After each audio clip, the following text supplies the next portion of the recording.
मित्रमंडळींनो नमस्कार. युवा मराठी चॅनलचे 1000 सबस्क्रायबर होण्यासाठी प्लीज लवकरात लवकर युवा मराठी चॅनलला सबस्क्राईब करा. तर आजच्या भागामध्ये घडतं असं, इकडे आता इंद्र फॅक्टरीत येतो कामगारांसोबत आणि विक्रांत पण तिथे आलेला असतो. आणि विक्रांत पण आता तिथे तो आलेला असतो आणि तो आता बघतो तर इंद्राला बघून तो म्हणतो, तू का आलास इथे आमच्या फॅक्टरीमध्ये? तर इंद्र म्हणतो, मला या फॅक्टरीमध्ये काम हवं आहे आणि मला इथे काम करायचं आहे असं इंद्र म्हणतो.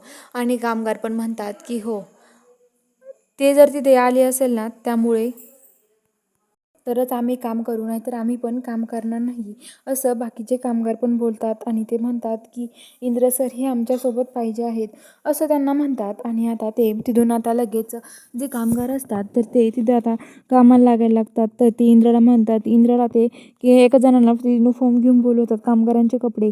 आणि कामगारांचे कपडे घेऊन तिथे तो माणूस येतो. आणि आता लगेच विक्रांत जो असतो तो म्हणतो की आमच्या फॅक्टरीत जर तुला काम करायचं असेल ना, तुला असे कपडे घालता येणार नाही. आता हे बघ, कामगारांनी जे कपडे घातले ना तेच कपडे तुला घालावं लागणार आहे, तुला असे दुसरे कपडे घालता येणार नाही असं ते बोलतात. आणि आता लगेच त्याला ते कपडे घालायला सांगतात. आणि इंद्र आता तो म्हणतात, बाकीचे जण म्हणतात की असं तुम्ही इंद्र सरांसोबत करू शकत नाही, तुम्ही इंद्र सरांसोबत असं वागू शकत नाही, तुम्ही असं का वागताय त्यांच्यासोबत, तुम्ही चुकीचं करता हे सगळं काही असं म्हणतात. आणि आता ते लगेच जो इंद्र आहे तो इंद्र म्हणतो की ओ काय करताय तुम्ही हे? तर आता बाकीचे कामगार म्हणतात, इंद्र सरांना जर असं करणार असेल तर आम्ही पण इथे थांबणार नाही, आम्ही पण इथून आता निघून जाऊ. ते जायला लागतात तेवढ्यात इंद्र म्हणतो, थांबा, मी तयार आहे कामगाराचे कपडे घालून कामगारांचे सोबत काम करायला. आणि तो आता ते कपडे चेंज करून तेच कपड्यावरती काम करायला लागतो. कामगारांचे कपडे इंद्र घालून येतो. आता विक्रांतला पण आश्चर्य वाटतं. आणि विक्रांत म्हणतो की बघा, मी याला त्याच्या फॅक्टरीमध्ये कामगार बनवून ठेवलं आहे, आता स्वतःला MD समजायचा ना, आता बघा स्वतःला कसं समजतोय तो असं म्हणत असतात. आणि आता लगेच इकडं जो इंद्र आहे तो इंद्र आता तिथून जातो. तर इकडं आता जी राणी ते आहेत, राणी घरी सगळं काम वगैरे आवरते, घरात भांडे आणून ठेवते. तेवढ्यात ती इंद्राला कॉल करते पण इंद्राचा फोन लागत नाही. ती म्हणते की इंद्र सरांचा फोन का लागत नसेल बरं, काहीतरी कामात असेल नक्कीच असं म्हणते. तेवढ्यात आता इकडं जी मालती आहे ती घरात येते आणि तिच्या पायाला लागतं भांडं. आणि ती लगेच भांड्याला आत मारते आणि भांडं लोटून देते. आणि आता लगेच ती आतमध्ये येते आणि म्हणते की काय चाललंय तुझं हे? तर आता लगेच ती म्हणत असते की काय ग, आणि काय घर आहे तर घरी झोपायचं घर एक आणि भांडी ठेवायचं एकच, इथं झोपायचं कुठं, राहायचं कुठं, कसं एवढं घर आहे, कोयाच्यापेक्षा ते खुरडं बरं आहे कोंबड्यांचं, एवढं एवढं घर आहे हे सगळं असं म्हणत असतात. तर आता लगेच ते म्हणतात की काय, ओ मालती आई असं नका करू, बसा तुम्ही इथे. तर ते म्हणतात की नाही, मी नाही बसणार इथे. तर आता ते म्हणतात की हो बसा, मी तुमच्या पायाला काहीतरी लावून देते.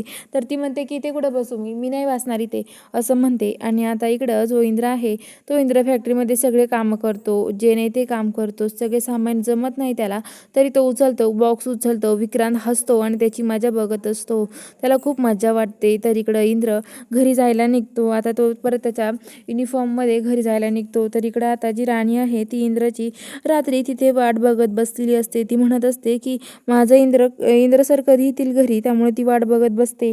तेवढ्यात आता ती इथे बाहेर उभा असते, तिथं इंद्र येतो. राणी म्हणते, इंद्र सर आलात तुम्ही? तर इंद्र म्हणतो की हो राणी. तर आता लगेच जी राणी आहे ती म्हणते की इंद्र सर, अहो तुम्ही घातलेला हा शर्ट सकाळी जसा होता तसंच आहे, विस्तरी मस्त, काहीच झालेलं नाही शर्टाला, म्हणजे तुम्हाला एवढं जडपीचं काम नव्हतं वाटतं तिथे. बरं झालं इंद्र सर, मला तर खूप टेन्शन आलं तर माहिती का, तुमचा फोन लागत नव्हता त्यामुळं. तर ते म्हणतात की हो राणी, हे बघ शांत बस, काही करू नको तू काळजी असं म्हणतात. आणि ते राणीला म्हणतात की राणी काही नाही. तर आता तेवढ्यात ते म्हणतो की अगं राणी, तो कपडे घातलेच नव्हते मी दिवसभर कामगारांचे कपडे घातले होते असं म्हणतात. तर बघूया आता पुढील भागामध्ये नक्की काय घडणार आहे. आता मालती त्याचा युनिफॉर्म जाळून टाकते हे बघायला आपल्या चॅनलला सबस्क्राईब करा.